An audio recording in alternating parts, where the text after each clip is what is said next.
Kaixo guztioi, hemen naukazue berriro, Microsoft Teams bestetik bideo tutorial bat editatzen. Kasu honetan egingo duguna izango da klase talde bat sortu, bale? Horretarako, aurreko bideo tutorialean ikusi zenuten moduan, klikatu egiten dugu eskomako partean, sortu taldea, eta hautatuko dugun taldea da klase edo eskola. Bai? Eskola ematean, lehenengoz defektuz agertzen da kanal batekoa, orokorra, eta ematen diogu horri. Emango diogu, adibidez, klase fiktizioa. Bai? Eta sortu ingo dugu klase fiktizioari. Bai? Aurrekoan bezala, pitin bat tardago egiten dugu, klasea sortzerakoan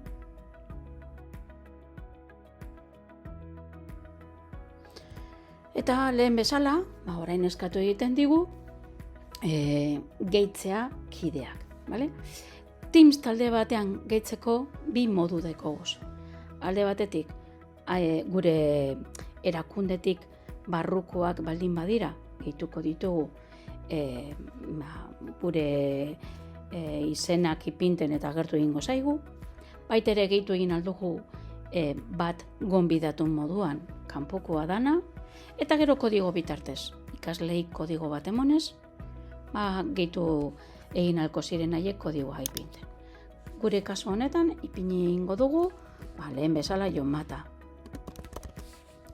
Agertu egiten zaigu, Jomata. Eta gehitu ingo dugu. Lehen bezala jabea edo gehitu. Vale? Eta ja sortu dugu. Eta defektuz, agertu egiten zaizkigu honelako esparruak.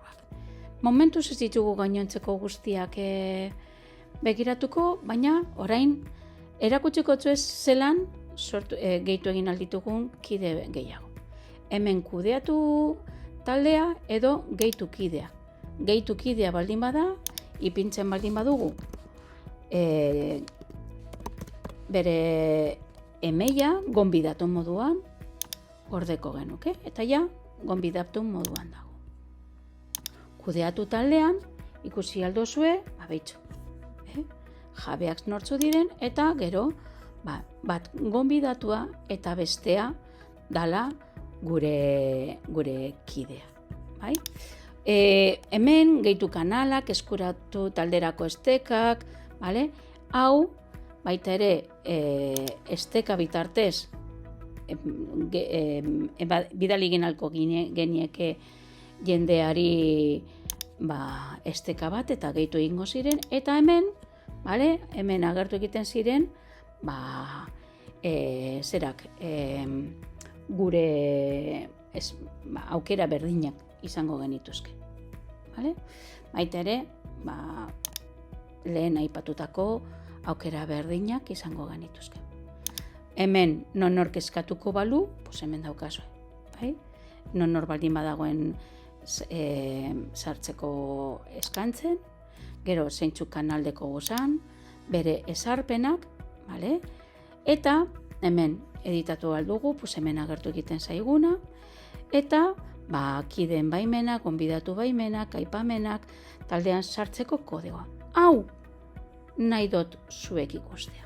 Esarpenetan, taldean sartzeko kodigoa sortu egiten dut, eta ikaslei kodigo hau emanez, haiek gehituko zuketen. Nola egin beharko zuketen haiek? Sartu. Sartu talde batean, sartu. Sartu talde batean, eta hemen idatzi beharko zuketen kodigoa. Hau da gure taldeak sortzeko ditugun aukerak. Urrengo bideo tutorial ikasiko dugu nola sortu kanalak, nola gehitu aplikazioak, eta baita ere noteko kuadernoa zelan editatu. Teams bitartez. Gero arte!